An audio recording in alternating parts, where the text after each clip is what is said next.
Estamos en la sesión 426, Ciudad de México, de Deja de venir son las palabras. Estamos con el tema cómo escuchar a Dios en el siglo XXI.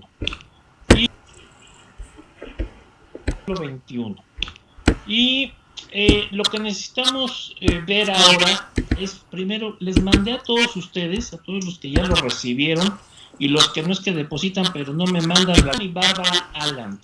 Kurt y Barbara Alland sacaron un libro que se llama El texto del Nuevo Testamento, una introducción a Richard Carver. Sí, gracias, que hacerlo. Así se escribe, ser. Les estoy contando, Hani, lo que tienen en el material que les envié para esta sesión.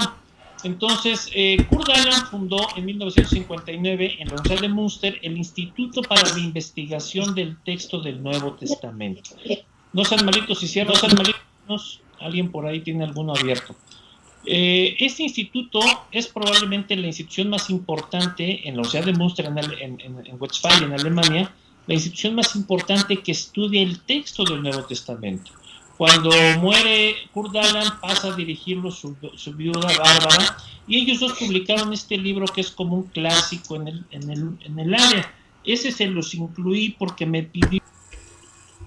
Desde quizás desde los años 80 se está trabajando el asunto del origen de los textos, y él fue una de las personas las que terminaron desprestigiando tremendamente todos los demás que aceptaron esta teoría.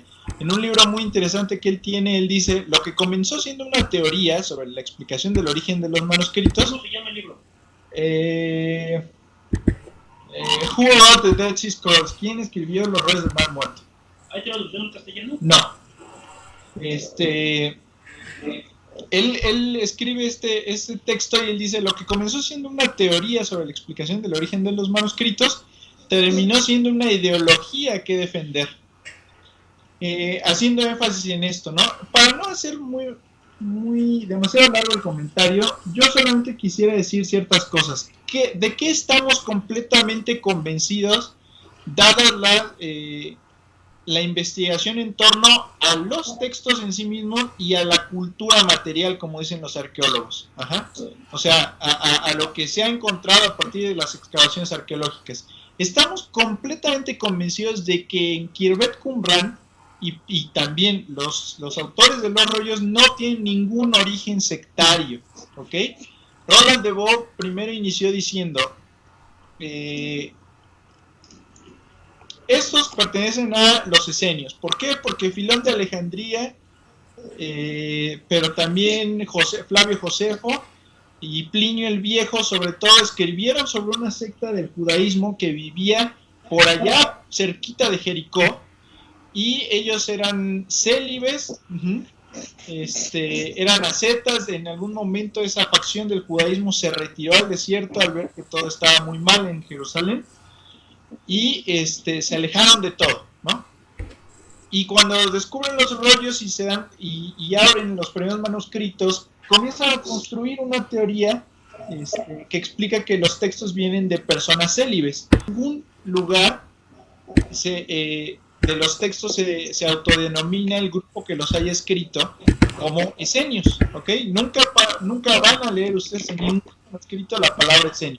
Nada más tres. La regla de la congregación, por ejemplo, ahí se dice que un hombre no puede conocer mujer sino hasta los 20 años, cuando sabe diferenciar entre el bien y entre el mal. El mito le pasó a los manuscritos, ¿no? Y quizá el primer gran tópico de la investigación en cuanto a la qumranología fue su relación con el mesianismo, ¿no? Quizá antes de hablar de cosas que se contradecían, valdría la pena hablar de cosas que tienen en común con el texto del Nuevo Testamento. Y que no tienen en común con toda la tradición hebrea judía que conocemos. Exactamente. Que fueron... llega un momento de la historia, quizá el único momento de la historia del pueblo judío antes de 1948, que estos fueron un reino completamente independiente. Cuando los macabeos logran su revuelta, sus descendientes, a los que se les conoce como hasmoneos, comienzan una nueva época allá en Judea, perdón. Y entonces es la única ocasión en la que el rey es el mismo sumo sacerdote. El primer gran tópico de la investigación en cuanto a la cronología fue su relación con el mesianismo, ¿no? Quizá antes de hablar de cosas que se contradecían, valdría la pena hablar de cosas que tienen en común con el texto del Nuevo Testamento. Y que no tienen en común con toda la tradición hebrea judía que conocemos. Exactamente. Estos ya los vimos la sesión pasada, era para que los acabaran de leer. Si alguien tiene algo que decir del Éxodo del 20, del 1 al 12, el amor de Dios expresado, o algo más de Maimónides médico, o seguimos adelante. Escucho.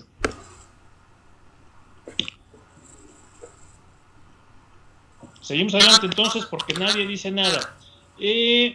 Me estaba preguntando, creo que ustedes alcanzaron a oír un poquito la pregunta de Bernardo.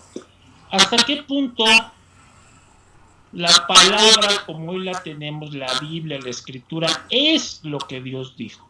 Esa es una de las grandes preguntas que todo creyente tiene que hacerse en algún momento, porque al final de cuentas, ¿qué estoy creyendo? Por eso San Pablo, y ya lo habíamos leído la clase anterior, pero ¿quién puede, por favor, releer 1 Corintios 2, del 1 al 5 otra vez conmigo? ¿Quién lo lee? Así que, hermanos, cuando fui a vosotros para predicaros el testimonio de Dios, no fui con excelencia de palabras o de sabiduría, pues me propuse no saber otra cosa entre vosotros, sino a Jesucristo y a este crucificado. Y estuve con vosotros en flaqueza y mucho temor y temblor, y mi palabra en mi predicación no fue con palabras persuasivas de humana sabiduría, sino con demostración del Espíritu y de poder, para que vuestra fe no esté fundada en la sabiduría de los hombres, sino en el poder de Dios. No, ¿cómo crees que Pablo va a decir eso? No, Pablo tendría que haber escrito para que vuestra fe no esté fundada en la sabiduría de los hombres, sino en la palabra de Dios, ¿no? Efectivamente. Y fíjate que no dice eso. No. Sería de un digno pastor. Eso sería un pastor a todo dar, pero no dice eso, dice Dunamifeu, en el poder de Dios. Claro, podríamos decir, mira qué difícil fue escribir esta Biblia. ¿Estamos hablando de lo mismo o Pablo está diciendo una cosa que ya hoy nos es refractaria, no la podemos entender como la dijo? Además, en el griego ese Pifis, Sofías, no sé si lo pueden identificar en la imagen. Ahí lo ven.